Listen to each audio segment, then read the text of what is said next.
What's up, everybody? Welcome to the Awake and Sober podcast, a podcast about life in recovery through Christ. I like putting emphasis on that. That's a good emphasis. It was good. It was good. Our number one sponsor. Tactile Turn. I was thinking Jesus Christ. Yeah. Close second. Jesus is good. Yes. Tactile Turn, tactileturn.com for all of your pen needs. They're amazing. They are amazing. Mm-hmm. Amy took mine, and like the other day, I was like, "Where's this pen at?" And she's like, "What pen?" Which you never had a pen. It's too heavy for me. Oh, okay. Then give it back. That's what my wife said about buying, so I got her, ordered her a Slim. Oh, yeah. There you go. Yeah, that's She would like a Slim. Yeah. Today we're going to be finishing up a little bit of step one. Yes, we are. Admitting we're powerless over our addictions, that our life's unmanageable, but specifically, what is life asking of me? Which for the three of us right now, woo, yeah. So, Buckle up, Buttercup. You know what I'm saying? how's your week been there, Germ?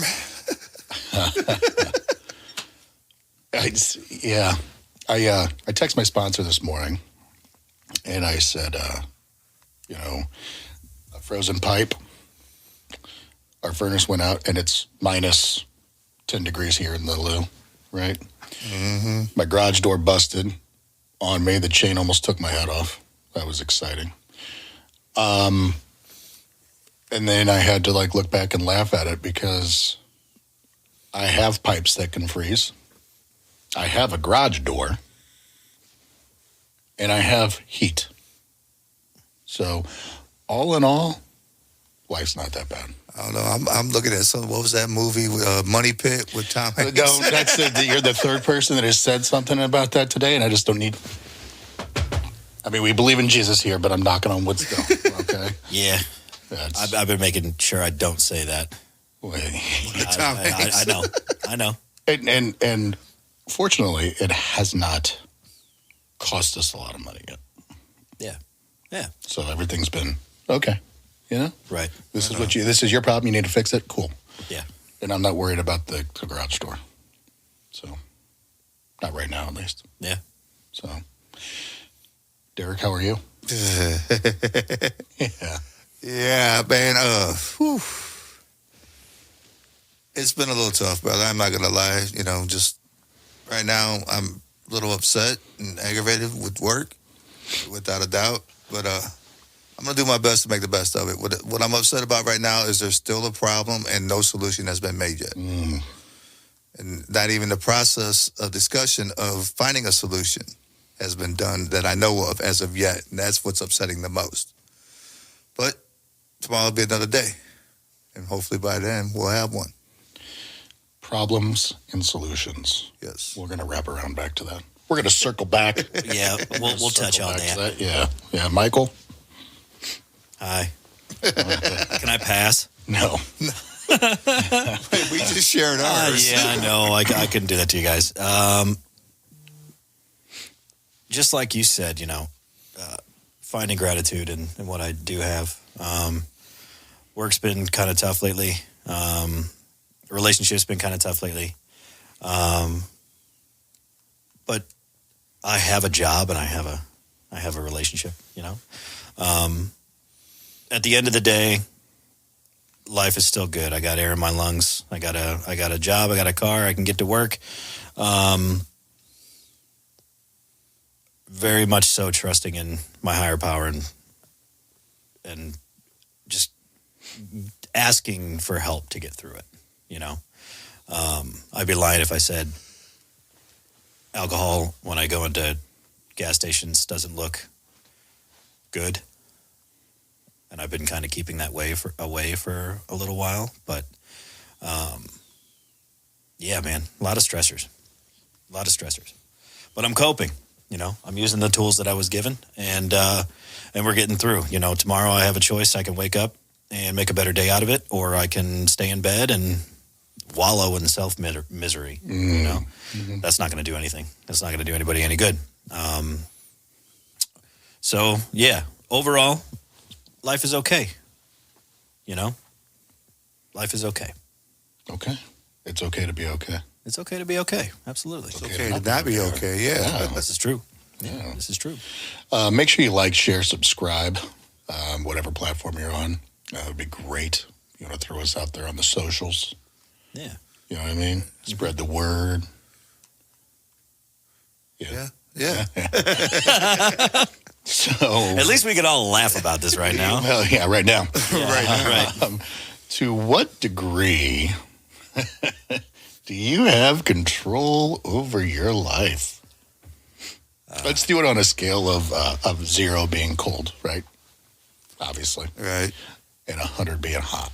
Okay. What degree are you right now with control over your life? Is it like 0? Is 0 like 0 is no like control? where like our weather is right now. Yeah, and it's like no control. No and control. then 100 is like total control. Yeah. That's okay. Okay. I can't even say I'm 50-50 right now. Well, I mean, that's not a degree. 50. 50. I ain't even at 50. I mean, don't even feel I'm halfway of control of my life for some Yeah. reason. I don't know why. It's just,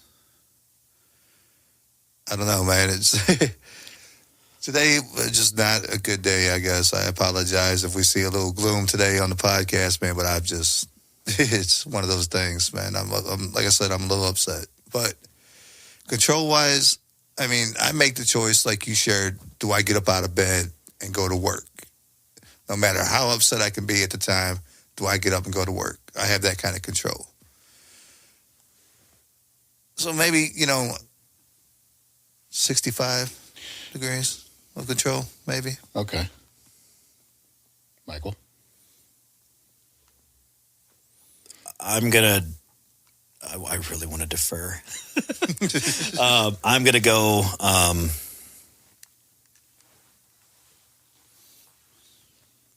I'm gonna go 64. Okay. I'm gonna do the Price is Right. Okay. I won't overbid. He's going to underbid me. I'm gonna underbid him. Okay. Yeah. So when I think of that question, to what degree do I have control over my life? Do you have control on doing the next right thing? I do. Do you have control on your happiness? Yeah. Over your happiness? Yeah. Mm-hmm. Do you have control over drinking or using right now? Yes. I'm not drunk. Right. I'm drunk on love. Oh. A little berry here and stuff. I was waiting for it. When we were setting up, I was actually trying to do your voice. I was like, Jeremy talks like this. So you do get out of bed, you get dressed, you brush your teeth, you pay your bills, you go to work. Yeah. You have a relationship, you do everything you're supposed to do. So knowing that, do you feel like you have more control over your life? I would say I'm at about a 63%. Oh. He undercut both of us. Wow. Oh, man. Well, and where does our strength come from? Our higher power. There you go. Yeah. Yeah. Without a doubt. Yeah. So he makes up for the rest of it. Yes. Yes. I think he's got more control over my life than just 35%, though. Because I don't do things a lot of times because of my love for him and my servitude towards him. Okay. Like one of the reasons I don't use, not only for my own health, but the fact that I serve a higher, I serve Christ, and he's like, no. So I don't. So is God 100%? Oh, without a doubt. He has to be. Or maybe 85% because I still try to control the other 15. But Right. Yeah. But he gives you the control to say no. yes. Say no to drugs.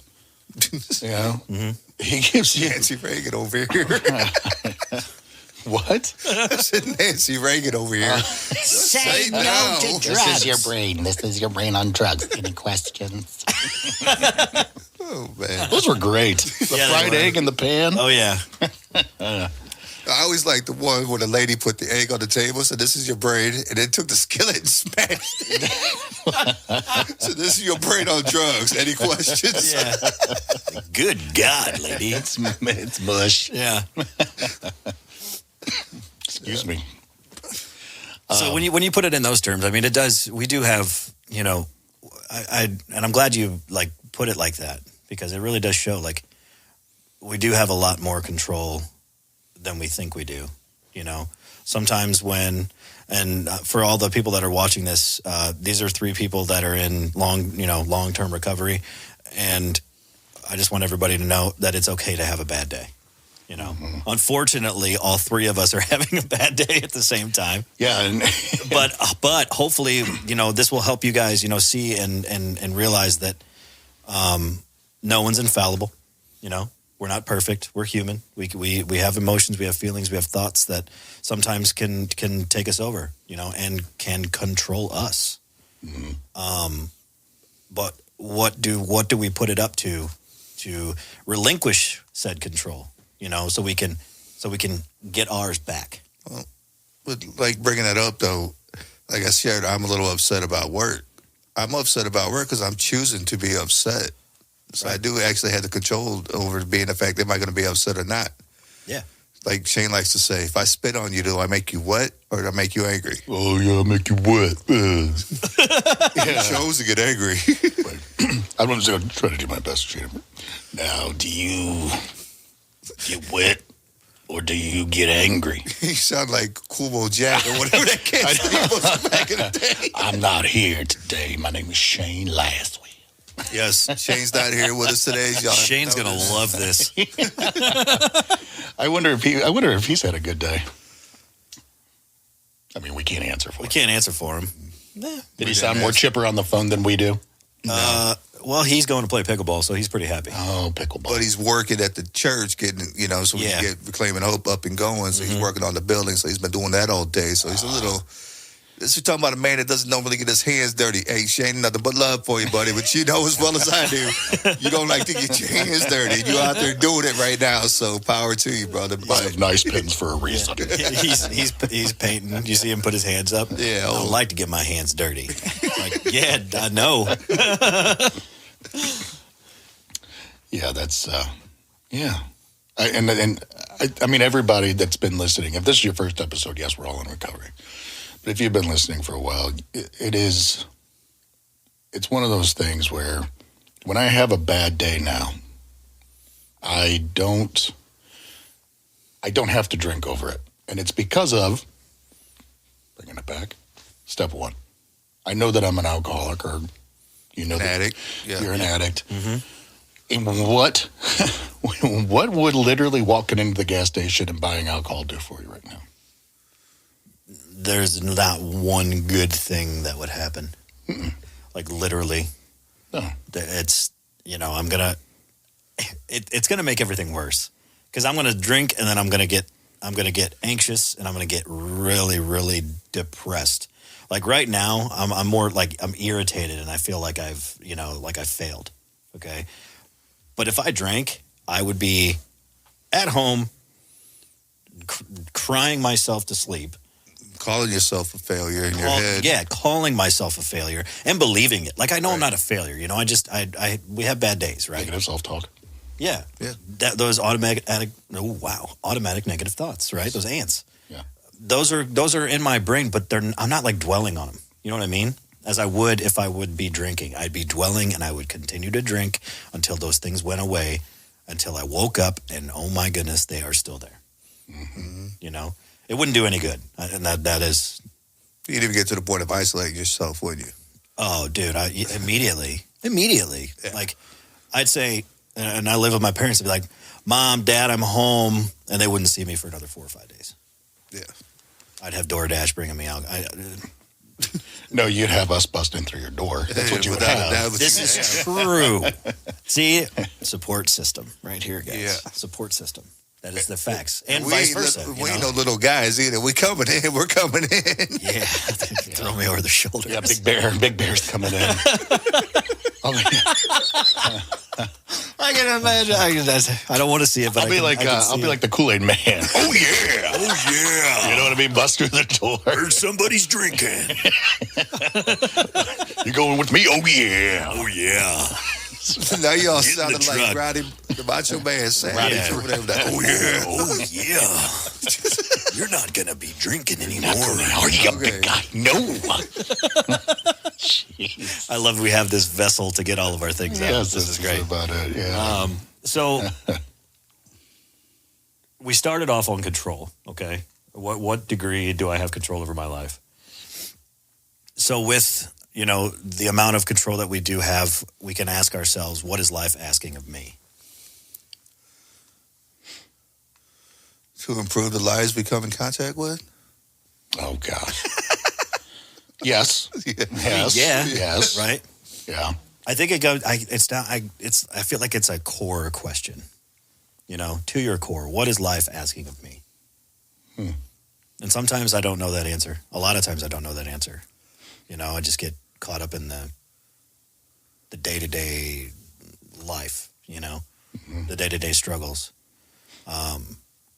But what I did when I got recovered, or when I fell into recovery, and I wanted recovery, was I wanted to give back. I wanted to give away freely what was so freely given to me. And I feel like I forget that sometimes. Like, my job is to help people. And I that is my passion. That is my core belief of myself, is that I can help people. And when days like this happen, and I feel like I failed people, it takes stuff like this that we can talk about it, and we can sit around and be like, you might feel that way, but you're not that way. Like, I know that I am here. God put me here to be able to share my story and help. And I need to remember that, because I do forget that. And it's really, really, you forget it, man. Like, sometimes helping people is easy, and sometimes it is incredibly hard. It's exhausting. It is so exhausting, and we can all attest to that. Like, helping people is hard. Yeah. I mean, it was really hard, because you got to think, I'm not going to sit there and say that, life's asking me to go out and help everybody, which I do, though. Right. Yeah. But at the same time, when I do it, I put everything into it. I try to put all of me into what I do, working with people. And it gets exhausting, especially mentally exhausting, more than physically. Mm-hmm. There's a lot of times, I'm not going to lie, I'd rather be back out building houses than I am helping people. Because, I know why I'm tired. Now I'm just, yeah. Right. Yeah. Mentally, emotionally. Yeah. Burnt. It's like burnt. Right. Yes. And it gets, and we let go of that control when we let it aggravate us, when we feel that we failed somebody. Yeah. Or we poured so much into somebody, but it feels like it was for nothing, and stuff like that. That's really aggravating and exhausting more than anything else, I feel. But I got to say that my life's calling me to do what Matthew 28:19 says. Go and make disciples of all nations. I go and help people, and I conduct myself in a way, no matter where I'm at, where I'm going, that I feel that people can see a higher power working in me. They can see Christ at work. They can see that, I'm not a guy you want to step on his toes, but at the same time, I'm going to love you to death. Not because pretty much because Jesus says I have to, but no. This is true. But I'm going to do it. Yeah. And that's what, to love my neighbor as myself. That's what life is that called me to do. It's so hard to do. Oh, boy, you ain't a whistler. It is so hard to do. Especially when you feel like you pour so much into somebody, and it was like pouring water through a sieve. It just down the drain, nothing. It can hurt. I think it hurts a little more than anything else. I had to learn early on that others' crisis is not my crisis. Right. Preach. And so, because I feel for the men and women who are still struggling. I feel for the men and women who come in to the recovery center and they're not ready. Everybody around them, their loved ones, if they still have them, if they still have a family and friends, they're at the point where they don't know what else to do. They love them very much, but they're sick of seeing their loved one kill themselves. And it's just, it hurts almost to the core when people go back out. And I truly am glad, I'm happy, when somebody leaves, they relapse, and we get to see them again.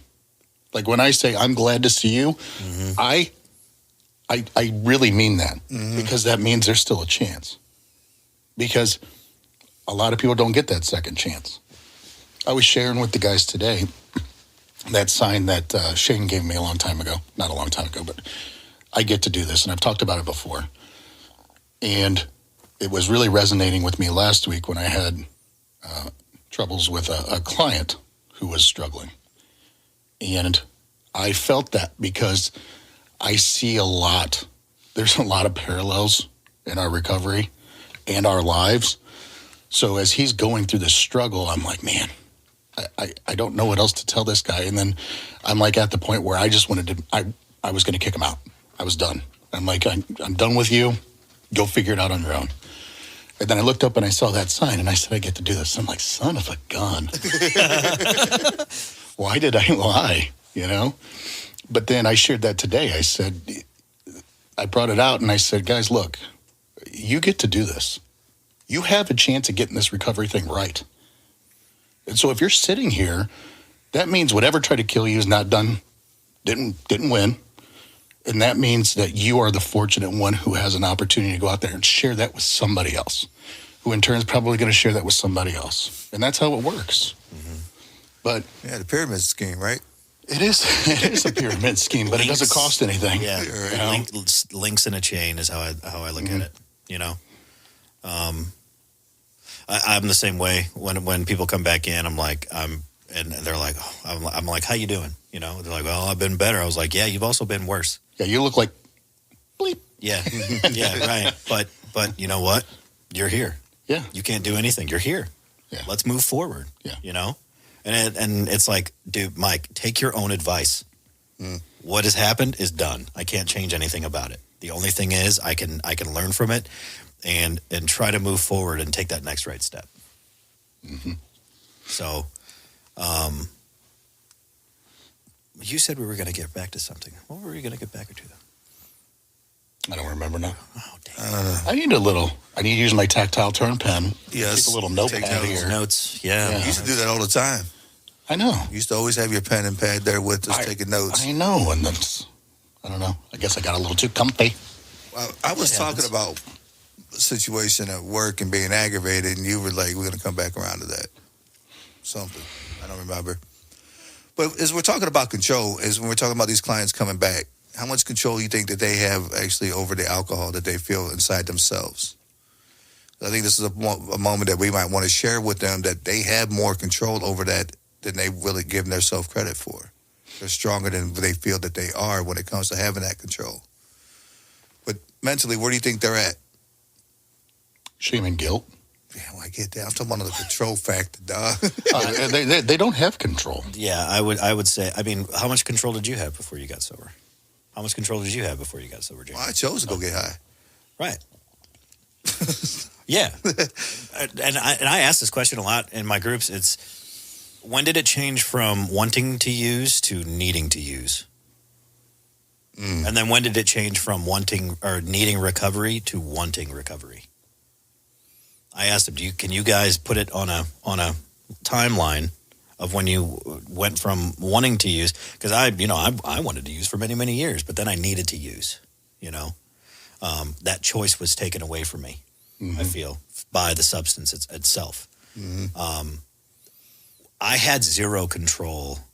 I knew that I couldn't stop if I didn't get the heck out of, society for a little while. I needed to get away. I needed all of those options to get away because I knew if it was my choice, if it was my control, I'm going to keep drinking. I'm going to continue to do what it was, But I feel like that new clients or new people in recovery have control. They don't understand that they have that much power. Does that make sense? Like they have it because they don't know how to wield that power, that control, So once we get them in and, they get into a little bit of recovery, you learn those tools of like, you don't have to drink, because if you're drinking or you're using, you don't have to use, because if you are, you're giving the control away. You know? I think it comes with a point when we're using the drugs and alcohol as the coping mechanisms to deal with certain things. I don't know. I noticed that's where I lost control over my addiction. Was when I was upset or I was angry, I always ran to the drugs because that was my calming. That's what took care of me. That's how I cope with situations. I mean, I had gone 3 years, didn't use nothing, not a thing. And then something come up, things happen. Next thing you know, I'm back to smoking. Next thing you know, I'm back to using harder stuff. Next thing you know, I'm back, So I think we lose control when we keep using those coping mechanisms instead of the coping skills that we try to teach and learn from others. What happened? Nothing. Just checking, making sure. I'm thinking about your question. And I got to the point where I wanted alcohol because it made me feel good. It made me a little bit funnier. I got to relax a little bit more, to the point where I was doing it all the time and I needed it just to function.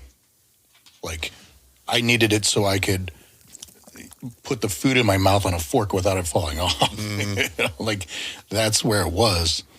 And then in recovery, going to step one, when I realized the need, I needed to want it more than I needed it, was when I stopped lying to myself.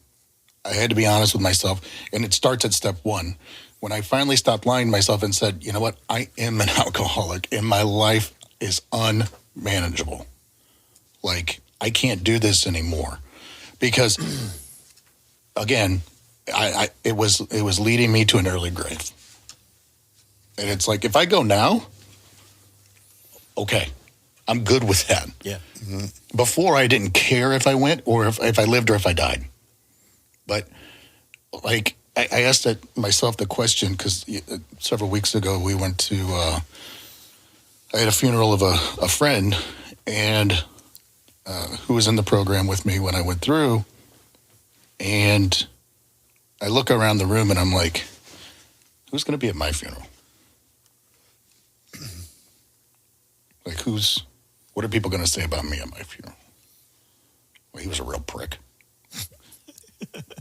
Thank God. But would you take that as a compliment, as an insult? I would be up there laughing. Yes. Yeah. Yes, I was. Yeah, yes, I was. Thank you very much for noticing. Yeah. So you were there sober and asking that question. Did you ask that question where you were still drinking? Who would care? Who's going to be there? I'd ask that I would ask that too. Nobody's going to care. Nobody's going to show up. Nobody's going to come. Yeah. What, Yeah. Why would they come? They haven't talked to me in the last 6 months to a year. Why would they come to my funeral? Yeah. And it was like that was an enticing decision to make. It's like, screw it, I'm done. Mm-hmm. And I love how you said the moment you stopped lying to yourself, mm-hmm. the moment that we let go of that control and or that falsehood that we did have control. Mm-hmm. That's a powerful moment, and that's when I had a similar thing happen to where I had a buddy text me. And for the first time in my life, for the first time in a long time, I was so tired of lying. So I finally told him what was going on, and he immediately put me in touch with, getting help, But that was a decision that I don't know. Like, it's not that I knew I needed help, but I didn't know what I needed or how to go about it. And it took someone else who had received recovery to come to me so I could get it, So that lie, and it's funny because I'm talking about this with a couple of my people. One of my guys said, addiction is a lie. It is a wholehearted lie. Mm-hmm. You think you have control, you have no control. It's a false sense of. It's a false. Yeah, it's a false sense of control. Yeah. It's funny how you guys are talking about the first thing you had to do was quit lying to yourself. Yeah. So what I have here is the Celebrate Recovery Step Study book. Step one, first lesson. Denial. Stepping out of denial. Yeah. We got to quit lying to ourselves. We got to, we have issues. We have problems outside of just drugs and alcohol. Mm-hmm. As we come to recognize that So I would love to be able to get these other people, other clients and stuff to recognize, hey, there's more to it than just you drinking. I understand drinking and drugs is a problem, but why? Mm-hmm. Why are you using? What are you truly denying that you had to use to cover up? Know your why. Quitting is probably quitting is the hardest thing. Well, Putting it down, putting it down. I would say that And then was saying I'm never going to pick this up again. That was. Let me take that back. I thought that was the hardest thing. And then the quitting the drinking, looking back on it, was like, okay, that really was the easiest part of it. Because then I had to look at myself and be like, oh, Yeah. that's kind of ugly, this is what I was I avoiding. mean, the outside is handsome as all get out, but the inside was pretty. You should let other people tell you that, man. Lord. It's like your truck. I'm sure Shane's going to have a picture of me from, I don't know, my drug unit days or something. Before the yeah. beard. Yeah, before the beard with my earrings and everything, yeah. Yeah. He'll be like, this is what he said was handsome. Yeah. Jeez. Or me flopping around on the ground playing pickleball. Anyway, Yeah. it doesn't matter. Yeah. But yeah, then it's like, okay, you have to look at yourself, but you only have to do that. Like the hard part is getting through it the first time. Mm-hmm. It's that unknown. Like what is going to happen when I do get into recovery? That's right? what's scary is we don't know what's on the other side. That is the unknown. I know what alcohol gave me. It was misery, but I knew what I was getting.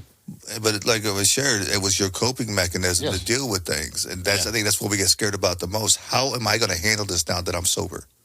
Mm. How am I going to deal with this chemical depression now that I'm sober?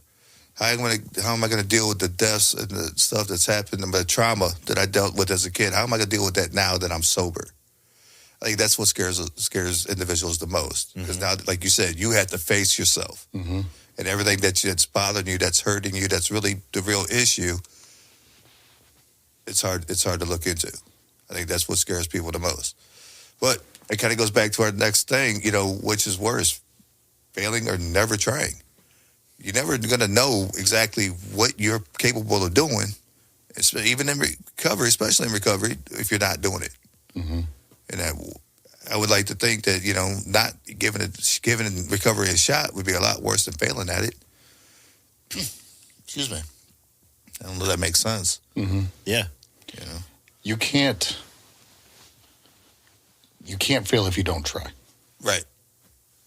Right. So, was it Thomas Edison said that there was, when they asked him, well, you found 9,999 ways that the light bulb didn't work. Or you failed 9,999 times. And he goes, no, I just found 999 ways that it didn't work. Yeah. And it's like, man, that guy kept failing and failing and failing and failing until he 10,000 times I got it right. Mm-hmm. And this goes with recovery, man. Go into a program, we're in there for 30 days, or 17 days, whatever it is, and you get out. If you're not trying, you're going to fail. Mm-hmm. Give recovery a shot. What is recovery? You don't really have much to lose, but a few days? Give it a shot. See what it's like. Mm-hmm. You relapse, you fall. Yeah, get it. We'll pick you back up, but keep trying. Like you said, 999 times that he failed, it wasn't a failure. It just didn't work. Mm-hmm. So you got to find out what works for you. Keep on pushing and trying until you find out what works for you. And I'm telling you right now, the spirituality aspect of this whole thing is probably the key. Yeah, well, It's God. God is the key. Spirituality is the key. Your higher power is the key. That when your spirituality is up, everything else just falls into place. It does. And how many people do we know that come into recovery that literally put the brakes on and say, nope, I'm going to do it this way, and I'm going to take the spirituality and that higher power thing out, and I'm going to do it my way. And how many times do they come back? More than I'd like to Personally, say. yes. Yeah, more That's than just I'd like to personal see. opinion. Again, I know there's more than one way to skin a cat. There are other ways out there. I'm only speaking from my point of view and my perspective. But I don't know anybody who has done this without the God angle. yes, without a doubt. Well, there's one individual I had met in my time who did not do the God thing in his recovery, did the SMART recovery program, and it's actually worked for him. As of up to this point, it has worked. but that's one as out of the 20 or 30 people I go to CR with on a Tuesday night that it's working for. You know, so And it's like that's what I say. We give suggestions, and it's up to them to take it. You know, here on the show, it's our opinions, it's our suggestions, it's whatever. You don't have to take it. You don't have to like it. And I'm good with that. But it's like if you've tried everything else, but you've never tried this, don't you think you might want to just try that one? Just give it a shot. Just give it a shot. And you know what? Yeah, If it doesn't work, right. guess what? No big deal. It didn't work for you. At least But you tried. if you're not being honest, open-minded, and willing to do that, then I can't help you. Yeah. I was that way because I had fallen away from my higher power or God or, Jesus Christ. And Old JC. JC. Shout out the OG. It was like at one point, I even wrote in my journal, like, I am my own God because I'm doing the work. I'm here. I'm going to do it. I'm doing all these groups. I'm doing all these classes. Right. And man, did my sponsor give me he's like, okay, Dose of reality here. Yeah. This little right, teaspoon. Right. And granted, this was like 50, 55 days, maybe almost 2 months. This isn't your current sponsor, then. No, old sponsor. Okay. Yeah. He's like, okay, we're never going to say that again because you're not. So just get it through your head. And that was a turning point in my recovery because that falsehood of control, that I could control and I everything is going to go my way. And if it doesn't go my way, then it's not going to work, But then I had to come to terms with the fact that I don't know how to do this. I have no idea what I am doing, I need help. And luckily, with the help, I started seeing, like you said earlier, like acts of kindness. You see God through other people, right? Working through other people. I put my faith in people again, and I made that my higher power. I see God speaking through people to me in the meetings in the groups, and now it has completely transitioned into more of a God, Jesus Christ, Savior type deal, right? But it wasn't easy, because I was so conditioned and accustomed to having that sense of control that I had. I didn't, but I felt that I had that control. You know what I mean? Mm-hmm. So it's as soon as I started becoming more spiritual and more, I started finding my faith again. Honestly, the better I started to feel because I felt like I could give up that sense of control. I can only do my best. God gave me free will. He gave me decisions to make. Do I make the right ones? And if I don't, he's still going to be there. Yeah. He don't go nowhere. No. Yeah, he's there. Mm-hmm. Yeah. He's like, I did put this person in your way so you wouldn't do that, but, But you just went right around. It doesn't matter which decision you make. God is there no matter what. No matter what. without a doubt. So whether it turns out to be the right decision or the wrong decision, God was there with you through it all. Mm-hmm. Yeah.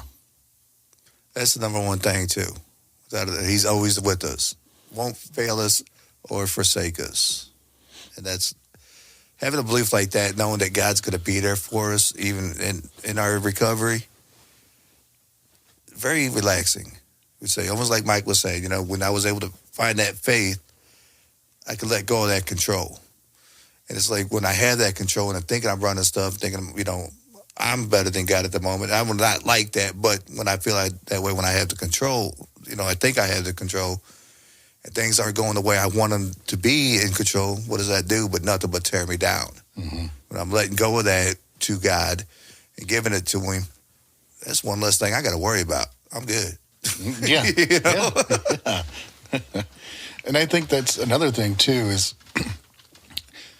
I would, heavy into my addiction, I would pray. But, I say, maybe you guys agree with this or don't, but there's not a wrong way to pray. And I still believe that. But I think the way I was going about seeing what he was putting in front of my path was wrong. So it took me hitting that rock bottom point to help me realize that he's had me this entire time. Through all that bad stuff that I did, and I was a terrible, terrible human being. And no matter what, God never left me. And it's like, they say that addiction is the only prison where the locks are on the inside. And I'll go one step further. I think that it's the only prison where the door was open the entire time. Mm-hmm. And I sat in the corner and I just never turned around to see that the door was open. And so finally, by coming into admitting that I couldn't do this on my own, that God was in control, that I never had to be alone again, because God was there with me the entire time. And he said, hey, you might want to turn around and look, the door's open. And I said, no. Mm-hmm. So finally, when I did that, it was like, okay, get up and walk. I like that. I always have to say, though, mine was that I actually knew the door was open. I was just too scared to walk out of it. Yeah. Just to be honest. Yeah. Mm-hmm. There was going to be things I had to deal with and I wasn't ready to do it. Because you knew what the cell was like. Yeah. It's my little 6x9 spot. I'm good. I got the metal toilet over there. I'm straight. Right. But yeah, as soon as I walk out that door, whew, man, what I got to face, And I'd like to share one thing, man, is in this time with my recovery, I did something different than I had before. Not just having the God, because I did the recovery and worked recovery before, but I didn't do the whole God thing with it. I hate to say it like that, but you get what I'm saying. Yeah. And then there was the times that I did the God thing, but I wasn't working my recovery. But I'm following God, so I'm good. It really took having God as my higher power and actually doing the work that I needed to do that has gotten me this far in recovery, the most sober I've ever been in before him and the best I've been in before him in all my life. When I said it, we say this is, recovery through Christ, life in recovery through Christ. That's what we share. But I don't want people thinking that, I just give myself over to Christ and everything goes, you're good. No, it doesn't work that way. No. I tried. It didn't work. I went a whole year without going to church every Sunday, Wednesday, volunteered for everything to the point where I got burnt out trying to prove something, and then I fell back to using. Mm-hmm. But now that I'm actually working the steps, doing my recovery, having Christ as my higher power, I'm able to move forward and keep moving forward. I think it goes without saying that when God was there the whole time. But when I actually acknowledged him and then put him at the center of my life, like in everything I did, whether it be working, whether it be my relationships, whether it be going for a walk, when I put him at the center of my life and acknowledged him, that's when things change. Changed for me. And so, we talk about it all the time. I knew God, but I never had a relationship with God. And so what recovery has brought me to is that relationship with him. And I want him in every single facet of my life. Mm-hmm. I love that because growing up Catholic, God, right? You learn God. Mm-hmm. It's in everything you do, but that's only at school. Mm-hmm. You know what I mean? Yeah. Away from it, I don't have a relationship with God. And in the same way, it's like recovery has given me a relationship, not just, knowing the sayings and knowing all of this stuff. It's like I can that's just going through the motions. Mm-hmm. Checking boxes, as we like to say. Exactly. It's just checking boxes. But now it's like, no, I can actually have a conversation with God, and I could be mad at God, and I know he still loves me. Mm-hmm. Right. But it's not going through the motions. It's more of a, and you both have helped me so much in this. It's more of a, just an understanding and a comfort that comes with that. Mm-hmm. Like I don't have to do it a certain way, and I'm not just going to get communion every single Sunday. Which if you do that, that's great.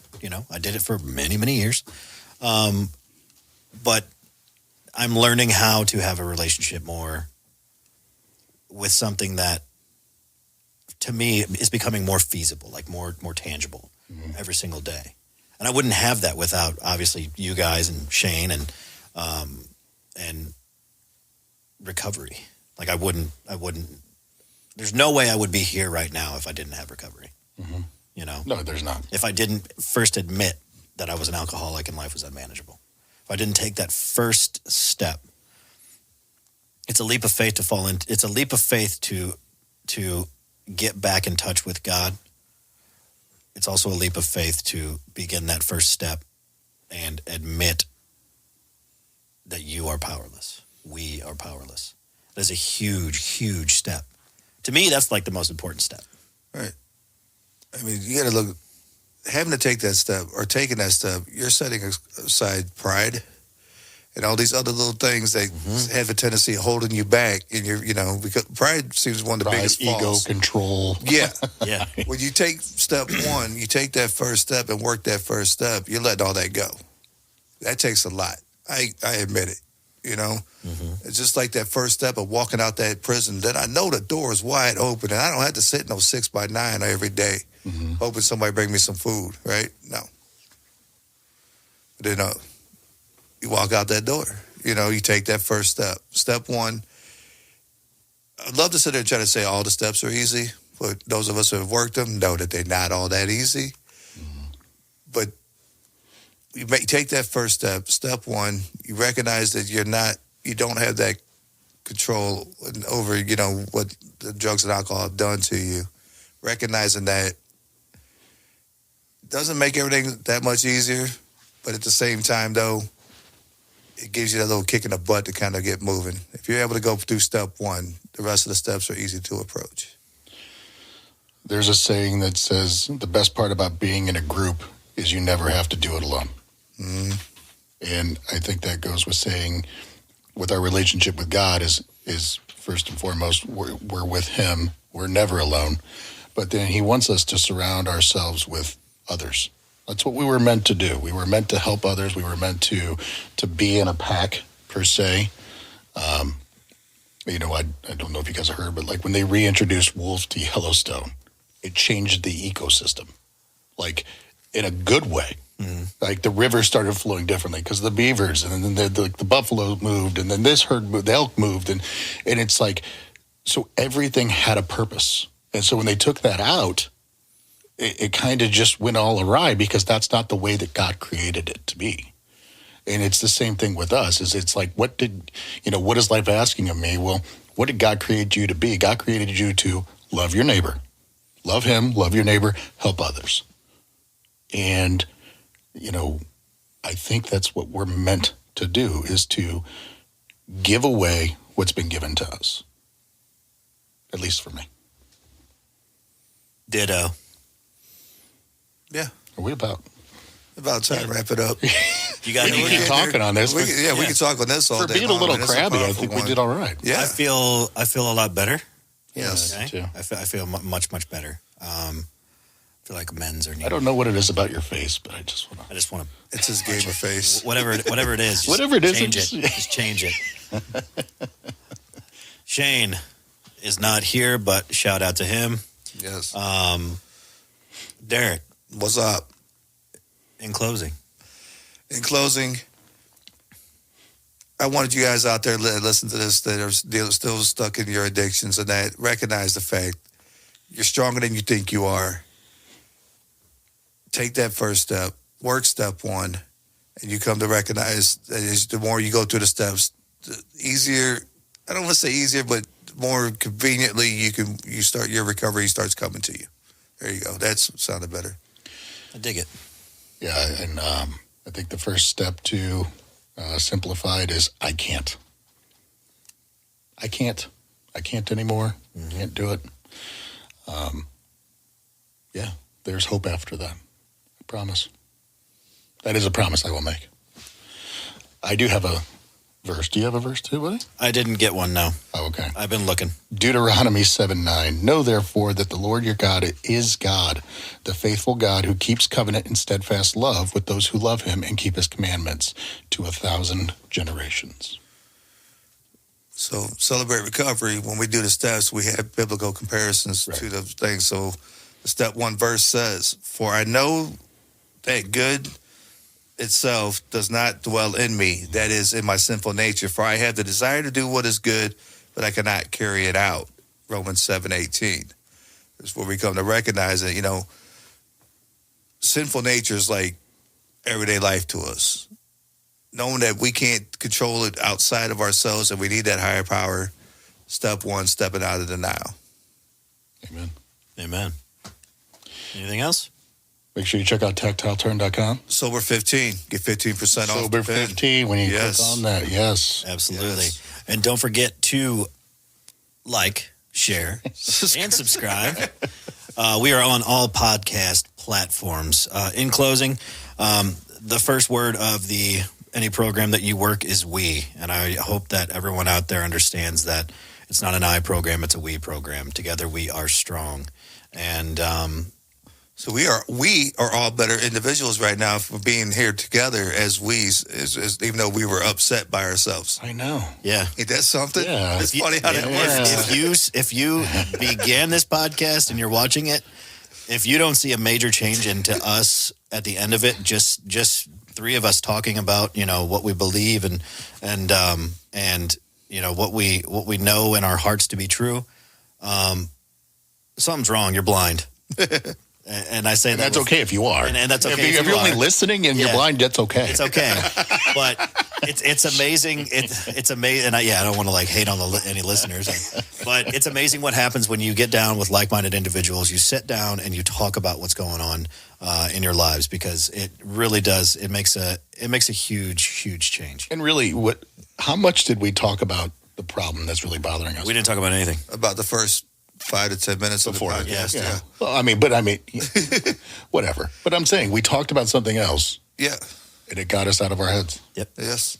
Yeah, That- that's how it works. But I was bringing in the fact that we did open up about, issues that we were having, Right. but the fact we were able to open up to others, yeah, it took a little bit off of us, and we got in better moods because of it. Yeah. That's what. vulnerability. There we go. Good Lord. Don't be afraid to be vulnerable. For the Awake and Sober podcast, you guys, we'll see you next week. Peace. Later. Later.